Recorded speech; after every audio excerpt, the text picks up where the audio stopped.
Hallelujah. യേശുവേ സ്തോത്രം, യേശുവേ നന്ദി. അഭിഷേകാഗ്നിയുടെ എല്ലാ പ്രേക്ഷകർക്കും രക്ഷിതാവും കർത്താവുമായ യേശു ക്രിസ്തുവിൻ്റെ ധന്യനാമത്തിൽ കൃപയും സമാധാനവും. Price the Lord. ഇന്ന് നാം ചിന്തിക്കുന്ന വിഷയം കർത്താവിനോട് ആലോചന ചോദിക്കുക എന്നതിനെ കുറിച്ചാണ്. ഹബക്കൂക്ക് പ്രവാചകന്റെ പുസ്തകം 1-ാം അധ്യായം 15-ാം തിരുലിഖിതം.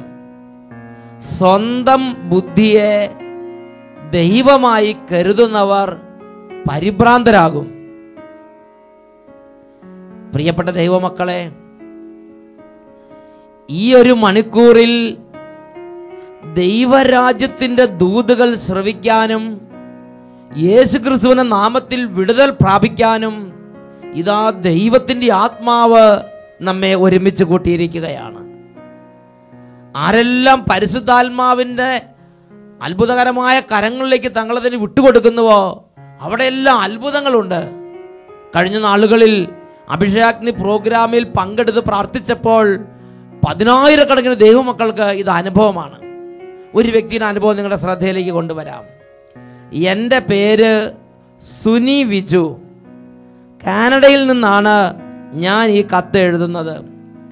ഞങ്ങളുടെ മകന് 1 മാസത്തിലധികമായി കണ്ണ് അടഞ്ഞു പോകുന്ന അസുഖമായിരുന്നു. ഡോക്ടറെ കാണിച്ചപ്പോൾ അലർജി പീഡയാണ് എന്ന് പറഞ്ഞു. അത് മാറുന്നതിനായി മരുന്ന് തന്നു. മാറിയില്ലെങ്കിൽ വേറെ മരുന്ന് ട്രൈ ചെയ്ത് നോക്കാം എന്നും സജസ്റ്റ് ചെയ്തു. ഞങ്ങളുടെ മകൻ്റെ കണ്ണ് ഒരു റെസ്റ്റുമില്ലാതെ എപ്പോഴും അടഞ്ഞുകൊണ്ടിരിക്കുന്ന ഒരു അവസ്ഥയായിരുന്നു. അതേ തുടർന്ന് മുഖം വലിഞ്ഞു വികൃതമാവുകയും ചെയ്തിരുന്നു. ഞങ്ങൾ കുടുംബം മുഴുവനും ദുഃഖത്തിലാണ്ടു. അങ്ങനെ ഇരിക്കുമ്പോഴാണ് അഭിഷേകാഗ്നി പ്രോഗ്രാം ഇന്റർനെറ്റിൽ കിട്ടും എന്ന് ഞങ്ങൾ കേട്ടത്. അങ്ങനെ 1 മാസമായി ഇന്റർനെറ്റിലൂടെ അഭിഷേകാഗ്നി പ്രോഗ്രാം തുടർച്ചയായി ഞങ്ങൾ കണ്ടുകൊണ്ടിരുന്നു. അഭിഷേകാഗ്നി പ്രോഗ്രാം കണ്ടപ്പോൾ ഒരുപാട് പേർക്ക് യേശുനാഥൻ രോഗസൗഖ്യങ്ങൾ നൽകുന്നത് കണ്ട് ഞങ്ങളുടെ വിശ്വാസ അഭിഷേകം വർദ്ധിച്ചു. ഒരു പ്രോഗ്രാമിന്റെ സമയത്ത് ഞങ്ങളും പൊട്ടിക്കരഞ്ഞ് വിശ്വാസത്തോടെ ഞങ്ങളുടെ മകന് വേണ്ടി കരഞ്ഞു പ്രാർത്ഥിച്ചു. അത്ഭുതമെന്ന് പറയട്ടെ, പ്രോഗ്രാം കഴിഞ്ഞ് തിരിഞ്ഞ് ഞങ്ങൾ മകനെ നോക്കുമ്പോൾ അവനിൽ നിന്നും അവൻ്റെ രോഗം പൂർണ്ണമായും വിട്ടുപോയിരിക്കുന്നതാണ് ഞങ്ങൾ കണ്ടത്. ഡോക്ടർ തന്ന മരുന്ന് 1 ഡോസ് പോലും ഞങ്ങൾ മകന് കൊടുത്തിട്ടില്ല.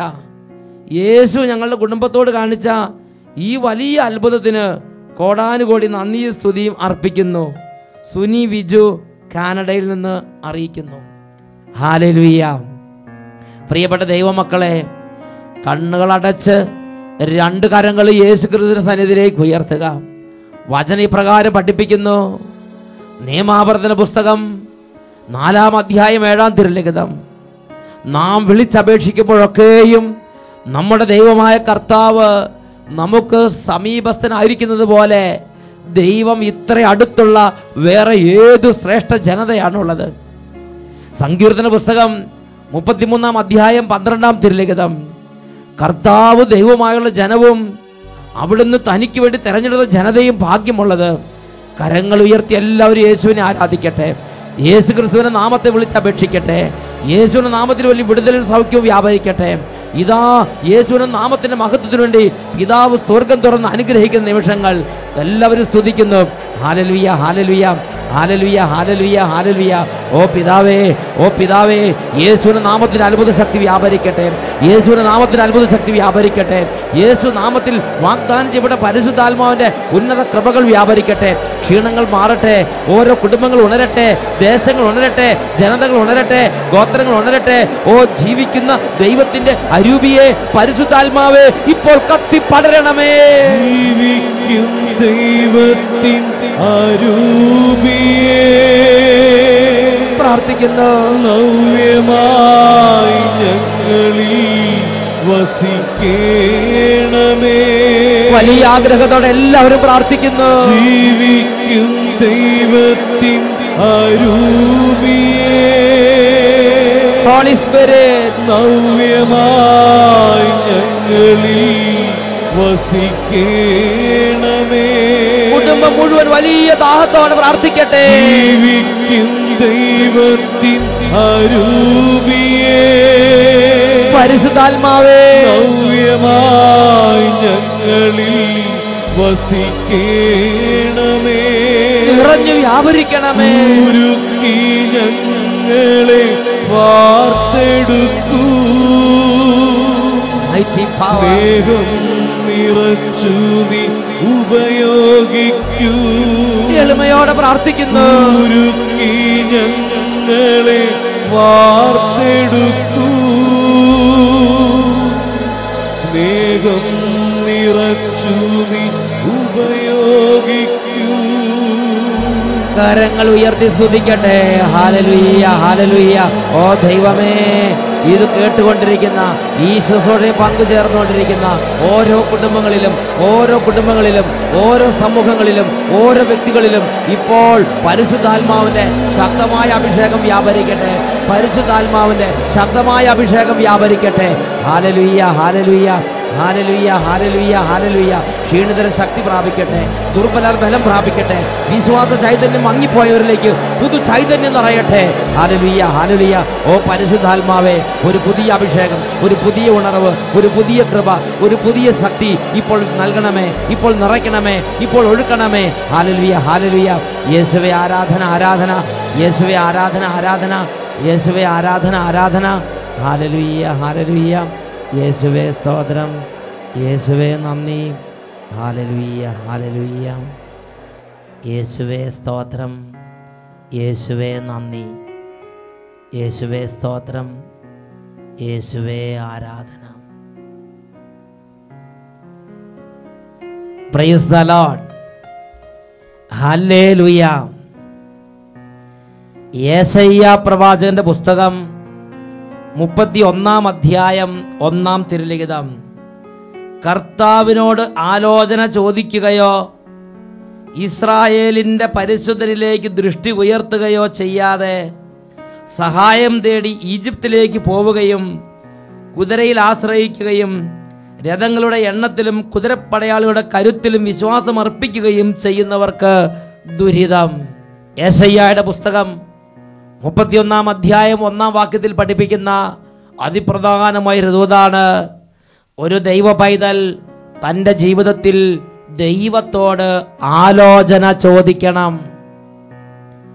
ദൈവത്തോട് ആലോചന ചോദിച്ചാൽ ദൈവം ഉത്തരമരുളും എന്ന് വിശുദ്ധ ലിഖിതങ്ങളിൽ 100 അനുഭവങ്ങളിലൂടെ ദൈവം തൻ്റെ മക്കളെ പഠിപ്പിച്ചിട്ടുണ്ട്. സാമുവേൽ പ്രവാചകന്റെ 2-ാമത്തെ പുസ്തകത്തിലേക്ക് നമുക്ക് വരാം. അവിടെ ദാവീദ് രാജാവിന്റെ ജീവിതത്തിലുണ്ടായ ഒരു സംഭവം നമുക്കായി വെളിപ്പെട്ട് കിട്ടിയിട്ടുണ്ട്. ദാവീദ് രാജാവായി അഭിഷിക്തനായെന്ന് ഫിലിസ്ത്യർ അറിഞ്ഞപ്പോൾ അവർ മുഴുവൻ ഒറ്റക്കെട്ടായി ഇസ്രായേലിനെതിരെ യുദ്ധത്തിന് വേണ്ടി ഒരുമിച്ച് കൂടി. ഈ വാർത്ത ദാവീദ് അറിഞ്ഞു. ഓടി അവൻ കോട്ടയ്ക്കുള്ളിൽ അഭയം പ്രാപിച്ചു. എന്ന് പറഞ്ഞാൽ ദാവീദിനൊരു പ്രതികൂലമുയർത്തിയ സംഭവമാണ് ഈ യുദ്ധവാർത്ത. ദാവീദ് എന്ന് പറഞ്ഞാൽ നിസ്സാര ഒരു വ്യക്തിയല്ല. 1 സാമുവേൽ 17-ാം അധ്യായത്തിൽ നമ്മൾ കാണുന്നുണ്ട്, വലിയ പർവ്വതം പോലെ 6 മുഴ ഉയരവും വലിയ ശക്തിയോടും കൂടെ വലിയ ശൗര്യത്തോടുകൂടെ ഇസ്രായേൽ ജനത്തെ വെല്ലുവിളിച്ച് പുച്ഛിച്ചുകൊണ്ടിരുന്ന ഗോലിയാത്തിനെ വെറും ഒരു വടി കൊണ്ട്, ഒരു കവണ കൊണ്ട്, 2 കല്ലുകൊണ്ട് അവൻ നിലം പരിശാക്കി അവന്റെ കഴുത്ത് വെട്ടിമുറിച്ച് മാറ്റിയിട്ട സംഭവം സാമുവേൽ പ്രവാചകന്റെ 1-ാം പുസ്തകം 17-ാം അധ്യായത്തിൽ നമ്മൾ വായിക്കുന്നുണ്ട്. കർത്താവിന്റെ ശക്തി അതുപോലെ അനുഭവിച്ച വ്യക്തിയാണ് ദാവീദ്. ആ ദാവീദ് പോലും കോട്ടയ്ക്കുള്ളിൽ ഓടി അഭയം പ്രാപിക്കാൻ തക്കവണ്ണം ഫിലിസ്ത്യർ എല്ലാ ശക്തിയും ശേഖരിച്ച് ഇപ്പോൾ ഇസ്രായേലിനെതിരെ വന്നിരിക്കുകയാണ്. സാമുവേൽ പ്രവാചകൻ 2-ാം പുസ്തകത്തിൽ 5-ാം അധ്യായത്തിൽ 17-ാമത്തെ വാക്യം, ഇസ്രായേലിന്റെ രാജാവായി ദാവീദ് അഭിഷേകം ചെയ്യപ്പെട്ടു എന്ന് കേട്ടപ്പോൾ ഫിലിസ്ത്യർ അവനെതിരെ പുറപ്പെട്ടു വന്നു. അത് കേട്ട് ദാവീദ് കോട്ടയ്ക്കുള്ളിൽ അഭയം പ്രാപിച്ചു. അത്രമാത്രം അത് ദാവീദിനെ പ്രതികൂലത്തിലാക്കി. ഈ വലിയ പ്രതികൂലത്തിരിക്കുന്ന ദാവീദ് തൻ്റെ പ്രതികൂലത്തിൽ എന്താണ് ചെയ്തത്? അവൻ തൻ്റെ ദൈവത്തോട് ആലോചന ചോദിച്ച് അവൻ ദൈവത്തിന് മുമ്പിലേക്ക് പോയി. അവൻ തൻ്റെ ഹൃദയം ദൈവത്തിലേക്ക് ഉയർത്തി. അവൻ കർത്താവിനോട് ചോദിച്ച്, കർത്താവേ, ഞാൻ യുദ്ധത്തിന് പുറപ്പെടണമോ വേണ്ടയോ? രണ്ടിലൊന്ന്. അങ്ങ് എന്താണോ പറയണത് അത് ഞാൻ ചെയ്യാം. യുദ്ധത്തിന് പോകാനാണ് അങ്ങ് പറയണതെങ്കിൽ ഞാൻ പോകാം. പോകണ്ടെന്നാണ് പറയണതെങ്കിൽ ഞാൻ പോവുകയില്ല. ഞാൻ യുദ്ധത്തിന് പോയാൽ ഈ ജനത്തെ അങ്ങ് എൻ്റെ കൈകളിൽ ഏൽപ്പിച്ചു തരുമോ? ദാവീദ് ശിശു സഹജമായ നിഷ്കളങ്കതയോടെ ദൈവത്തിന്റെ സന്നിധിയിലേക്ക് ചെന്ന് ആലോചന ചോദിക്കുകയാണ്. സാമുവേൽ പ്രവാചകൻ 2-ാം പുസ്തകം 5-ാം അധ്യായം 19-ാം വാക്യം. ദാവീദ് കർത്താവിനോട് ആരാഞ്ഞു, ഫിലിസ്ത്യർക്കെതിരെ ഞാൻ പുറപ്പെടണമോ? അവരെ അങ്ങ് എൻ്റെ കയ്യിൽ ഏൽപ്പിച്ചു തരുമോ? പുറപ്പെടുക, ഫിലിസ്ത്യരെ തീർച്ചയായും ഞാൻ നിന്റെ കയ്യിൽ ഏൽപ്പിക്കും. കർത്താവ് ദാവീദിനോട് അരുളി ചെയ്തു. ഒരു ദൈവ പൈതൽ ഒരു കാര്യം ചോദിച്ചാൽ ഉത്തരം നൽകുന്നവനാണ് ബൈബിളിലെ ദൈവം. ശിശു സഹജമായ നിഷ്കളങ്കതയോടെ വേണം നാം ചോദിക്കാൻ. കർത്താവിനെ പരീക്ഷിക്കുന്നവനെ പോലെയല്ല, ശിശു സഹജമായ നിഷ്കളങ്കതയോടെ നാം കർത്താവിനോട് ചോദിച്ചാൽ കർത്താവ് നമുക്ക് ഉത്തരം അരുളും. ജ്ഞാനത്തിന്റെ പുസ്തകം 1-ാം അധ്യായത്തിൽ 2-ാമത്തെ തിരുലിഖിതം, അവിടുത്തെ പരീക്ഷിക്കാത്തവർ അവിടുത്തെ കണ്ടെത്തുന്നു, അവിടുത്തെ അവിശ്വസിക്കാത്തവർക്ക് അവിടുന്ന് തന്നെ വെളിപ്പെടുത്തുന്നു. എന്നാൽ ഈ കാലഘട്ടത്തിൽ അനേകം പേർ തങ്ങളുടെ ബുദ്ധിയിൽ ആശ്രയിച്ച്, തങ്ങളുടെ യുക്തിയിൽ ആശ്രയിച്ച്, കഴിവിൽ അഹങ്കരിച്ച് ദൈവമായ കർത്താവിനോട് ആലോചന ചോദിക്കുന്നതിനെ ഗൗനിക്കാതെ നടക്കുന്നത് പരിശുദ്ധാത്മാവിനെ ദുഃഖിപ്പിക്കുന്നുണ്ട്. സ്വന്തം ബുദ്ധിയിൽ ആശ്രയിക്കുന്നവരെ കുറിച്ച് കൊറിന്തോസുകാർക്ക് എഴുതിയ 1-ാം ലേഖനം 3-ാം അധ്യായം 19-20 വാക്യങ്ങളിൽ ദൈവത്തിന്റെ വചനം വെളിപ്പെടുത്തി തരുന്നു. അവൻ ബുദ്ധിശാലികളെ അവരുടെ തന്ത്രങ്ങളിൽ തന്നെ കുടുക്കുന്നുവെന്നും ബുദ്ധിശാലികളുടെ ആലോചനകൾ വ്യർത്ഥങ്ങളാണെന്ന് കർത്താവ് അറിയുന്നുവെന്നും എഴുതപ്പെട്ടിരിക്കുന്നു. ദാവീദാകട്ടെ ഒരു പ്രശ്നം വന്നപ്പോൾ സ്വന്തം ബുദ്ധിയെയോ സ്വന്തം യുക്തിയെയോ മുൻകാല പാഠങ്ങളെയോ അല്ല ദാവീദ് ആശ്രയിച്ചത്. ദാവീദ് അടിസ്ഥാനമാക്കിയത്, എൻ്റെ ദൈവം ഈ കാര്യത്തിൽ എന്നോട് എന്താണ് പറയണത്? ദൈവമേ, ഞാൻ പുറപ്പെടണമോ വേണ്ടയോ? അവൻ ദൈവത്തോട് പോയി ആലോചന ചോദിച്ചു. ദൈവം അവന് ഉത്തരം കൊടുത്തു. അവൻ ദൈവത്തിന്റെ ഉത്തരപ്രകാരം, അവൻ ദൈവത്തിന് കിട്ടിയ ആലോചന പ്രകാരം അവൻ യുദ്ധത്തിന് പോയി. യുദ്ധത്തിൽ വലിയ വിജയം ലഭിച്ചു. ഫിലിസ്ത്യരെ അവൻ ഛിന്ന ഭിന്നമാക്കി. അവൻ യുദ്ധത്തിൽ അവരെ തുരത്തി ഓടിച്ച്. ജീവിതത്തിൽ വിജയം നീ ആഗ്രഹിക്കുന്നുണ്ടോ? നീ കർത്താവിനോട് ആലോചന ചോദിച്ച് ജീവിതത്തെ ക്രമീകരിക്കണം. വീണ്ടും കുറച്ചു നാൾ കഴിഞ്ഞപ്പോൾ ഇതാ ഫിലിസ്ത്യർ പൂർവാധിക ശക്തി സംഭരിച്ച് വീണ്ടും ദാവീദിനെതിരെ യുദ്ധത്തിന് വേണ്ടി പുറപ്പെട്ടു വരികയാണ്. അപ്പോഴും ദാവീദ് ചെയ്യുന്നൊരു കാര്യമുണ്ട്. അവൻ ദൈവത്തിങ്കലേക്ക് ചെന്ന് മുട്ടുകൾ മടക്കി അവൻ ദൈവത്തോട് ആലോചന ചോദിക്കുകയാണ്. ദൈവമേ, ഇതാ വീണ്ടും അവർ എനിക്കെതിരെ വന്നിരിക്കുകയാണ്. ഞാൻ യുദ്ധത്തിന് പോകണമോ വേണ്ടയോ? സാമുവേൽ പ്രവാചകന്റെ 2-ാം പുസ്തകം 5-ാമത്തെ അധ്യായം 22 മുതൽ 25 വരെ തിരുലിഖിതങ്ങൾ. ഫിലിസ്ത്യർ വീണ്ടും വന്ന് റഫായീം താഴ്വരയിൽ പാളയമടിച്ചു. ദാവീദ് കർത്താവിനോട് ആരാഞ്ഞപ്പോൾ അവിടുന്ന് അരുളി ചെയ്തു, നീ നേരെ ചെന്ന് ആക്രമിക്കരുത്. വളഞ്ഞ് ചെന്ന് ബൽസാ വൃക്ഷങ്ങൾക്കെതിരെ വെച്ച് പിന്നിൽ കൂടെ ആക്രമിക്കുക. ബൽസാ വൃക്ഷങ്ങൾക്ക് മുകളിൽ അണി നീങ്ങുന്ന ശബ്ദം കേൾക്കുമ്പോൾ കടന്നാക്രമിക്കുക. ഫിലിസ്ത്യ സൈന്യത്തെ തകർത്തു കളയാൻ കർത്താവ് കൽപ്പിച്ചതുപോലെ ദാവീദ് ചെയ്തു. ഗേബ മുതൽ ഗേസർ വരെ ഫിലിസ്ത്യരെ അവൻ തുരത്തി ഓടിച്ച്. ഹല്ലേലൂയ. നോക്കുക, ഇവിടെ ഒരു പ്രശ്നത്തിൽ ദാവീദ് ദൈവത്തോട് ആലോചന ചോദിച്ചപ്പോൾ എങ്ങനെയാണ് യുദ്ധം ചെയ്യേണ്ടത്, എപ്പോഴാണ് പുറപ്പെടേണ്ടത്, എപ്പോഴാണ് പതിയിരിക്കേണ്ടത്, ഏത് വഴിയിലൂടെയാണ് നീങ്ങേണ്ടത്, ഇങ്ങനെ ഡീറ്റെയിൽസ് പോലും, മൈന്യൂട്ട് കാര്യങ്ങൾ പോലും തൻ്റെ പ്രിയദാസന് വെളിപ്പെടുത്തി കൊടുക്കുന്ന ദൈവത്തെ ബൈബിളിൽ നാം കാണുകയാണ്. പ്രിയപ്പെട്ട സഹോദരങ്ങളെ, വേറൊരു വാക്കി പറഞ്ഞാൽ ഞാനും നിങ്ങളും ജീവിതത്തിലെ ഒരു കാര്യത്തിൽ ജീവിക്കുന്ന ദൈവത്തോട് ആലോചന ചോദിക്കുന്നത് ദൈവത്തിന് അങ്ങേയറ്റം ഇഷ്ടമുള്ള ഒരു സംഗതിയാണ്. ഇതിനെക്കുറിച്ച് ന്യായാധിപന്മാരുടെ പുസ്തകത്തിൽ 6-ാമത്തെ അധ്യായത്തിൽ നമ്മളൊരു രംഗം കാണുന്നുണ്ട്. ന്യായാധിപന്മാരുടെ പുസ്തകം 6-ാമത്തെ അധ്യായത്തിൽ ഗിദയോൻ എന്ന ഒരു ദൈവദാസനെയാണ് ബൈബിൾ നമുക്ക് പരിചയപ്പെടുത്തി തരുന്നത്. ദൈവം ഗിദയോനെ മിദ്യാൻകാരുടെ കൈകളിൽ നിന്ന് ദൈവത്തിന്റെ ജനത്തെ മോചിപ്പിക്കാൻ വേണ്ടി തെരഞ്ഞെടുത്തു.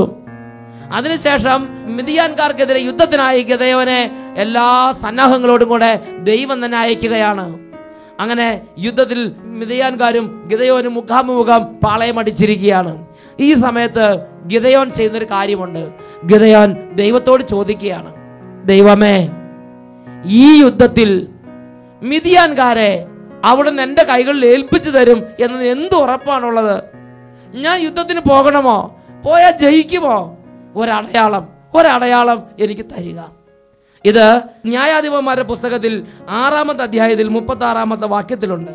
അപ്പോൾ ഗിദയോൻ ദൈവത്തോട് ചോദിച്ചു, അങ്ങ് പറഞ്ഞതുപോലെ ഇസ്രായേലിനെ എൻ്റെ കൈയാൽ അവിടുന്ന് വീണ്ടെടുക്കുമെങ്കിൽ ഇതാ ആട്ടിൻ രോമം കൊണ്ടുള്ള ഒരു വസ്ത്രം ഞാൻ കളത്തിൽ വിരിക്കുന്നു. അതിൽ മാത്രം മഞ്ഞ് വീഴുകയും കളം മുഴുവൻ ഉണങ്ങിയിരിക്കുകയും ചെയ്താൽ അങ്ങ് പറഞ്ഞതുപോലെ എൻ്റെ കൈകൾ കൊണ്ട് ഇസ്രായേലിനെ അങ്ങ് വീണ്ടെടുക്കുമെന്ന് ഞാൻ മനസ്സിലാക്കും. അത് അങ്ങനെ തന്നെ സംഭവിച്ചു. അതിരാവിലെ അവൻ എഴുന്നേറ്റ് വസ്ത്രം പിഴിഞ്ഞ് ഒരു പാത്രം നിറയെ വെള്ളമെടുത്തു. Praise the lord. ഗിദയോൻ ദൈവത്തോട് ആലോചന ചോദിച്ചു, ഒരടയാളം പറഞ്ഞു. ദൈവം അതേപോലെ അടയാളം അവന് കൊടുത്തുകൊണ്ട് അവന്റെ ചോദ്യത്തിന് ദൈവം ഉത്തരം നൽകി. ഹല്ലേലൂയ. വീണ്ടും ഗിദയോൻ ദൈവത്തോട് ചോദിക്കുകയാണ്, ദൈവമേ, കോപിക്കരുത്. ഒരു ഉറപ്പിന് വേണ്ടി കൂടി ചോദിക്കുകയാണ്. അതായത് ഈ കഴിഞ്ഞ രാത്രി ഒരുപക്ഷെ മഞ്ഞ് പെയ്ത് എന്തെങ്കിലും ബൈ ചാൻസിന് സംഭവിച്ചതായിരിക്കാം. എനിക്ക് ഉറപ്പിന് വേണ്ടി ചോദിക്കുകയാണ്. ഞാൻ ഒരു തവണ കൂടെ അടയാളം ചോദിക്കുകയാണ്. ഞാൻ വീണ്ടും ഈ ആട്ടിൻ രോമം കൊണ്ടുള്ള വസ്ത്രം വിരിക്കും. ഈ തവണ ഈ ആട്ടിൻ രോമം കൊണ്ടുള്ള വസ്ത്രം മാത്രം ഉണങ്ങിയിരിക്കണം, ചുറ്റുവട്ടത്തെല്ലാം മഞ്ഞ് പെയ്ത് നനഞ്ഞിരിക്കണം. അവൻ ദൈവത്തോട് പറഞ്ഞു. അതാണ് ന്യായാധിപന്മാരുടെ പുസ്തകം 6-ാം അധ്യായം 39-40 തിരുലിഖിതങ്ങൾ.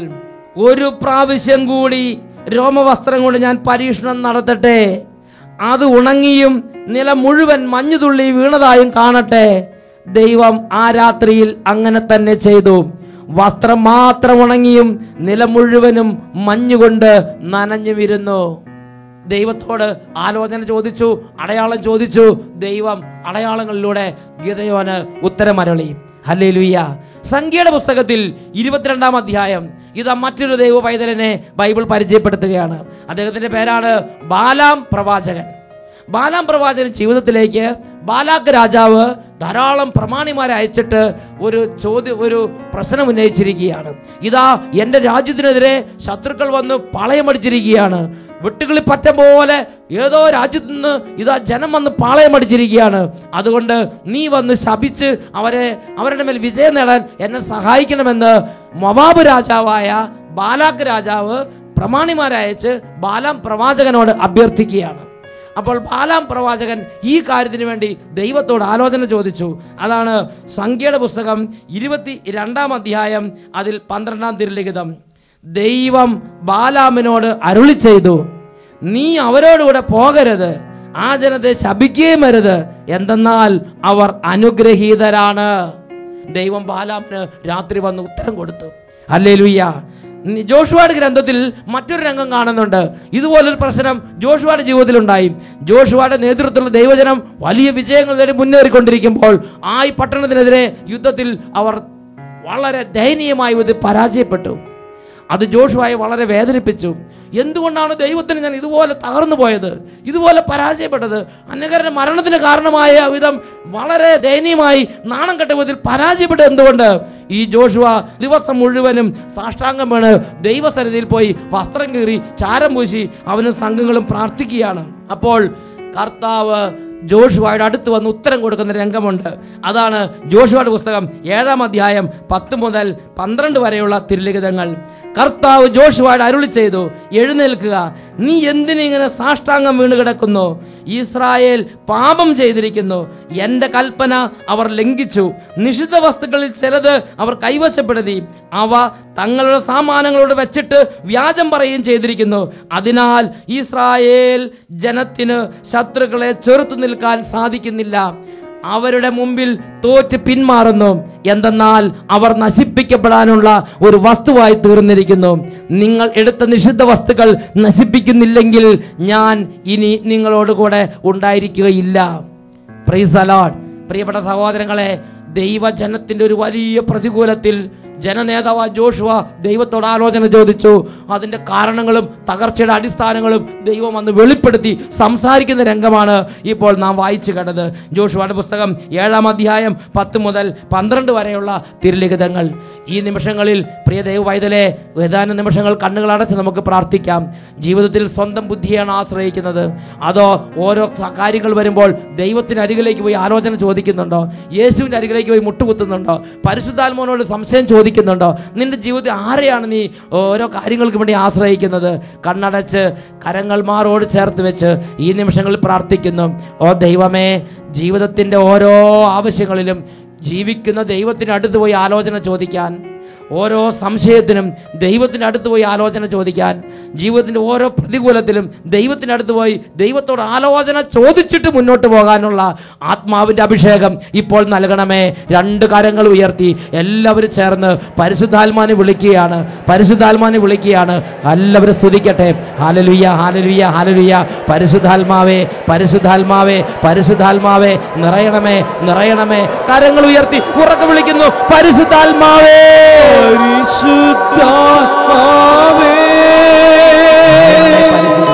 പരിശുദ്ധാത്മാവേ, പ്രാർത്ഥിക്കുന്നു. പരിശുദ്ധാത്മാവേ, പരിശുദ്ധാത്മാവേ, വരിക വരിക ഞങ്ങളിൽ നീ, പരിശുദ്ധാത്മാവേ, ദൈവത്തിന്റെ ആത്മാവേ, വരിക വരിക ഞങ്ങളിൽ നീ, പരിശുദ്ധാത്മാവേ, പരിശുദ്ധാത്മാവേ, പരിശുദ്ധാത്മാവേ.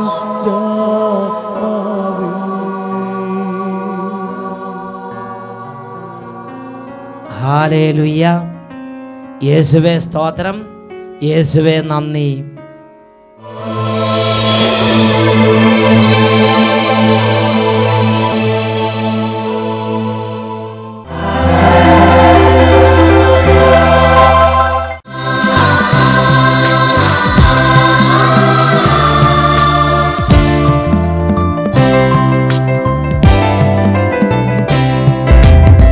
സ്വർഗം തുറന്ന് നാഥനെഴുന്നള്ളും ഈ നിമിഷം പുണ്യ നിമിഷം. സ്വർഗം തുറന്ന് നാഥനെഴുന്നള്ളും ഈ നിമിഷം പുണ്യ നിമിഷം. ജീവനായെഴുന്നള്ളും നാഥനെ ഏകാമങ്ങേക്കാരാധന.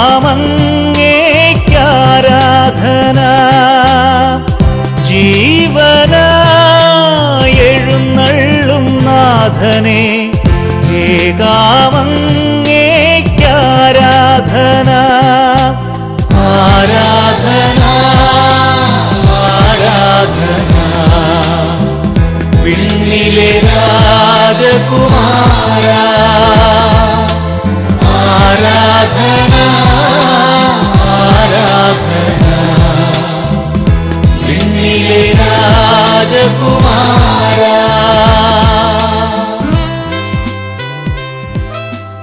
ഹല്ലേലൂയ. യെശയ്യാ പ്രവാചകന്റെ പുസ്തകം 40-ാം അധ്യായം 31-ാം തിരുലിഖിതം.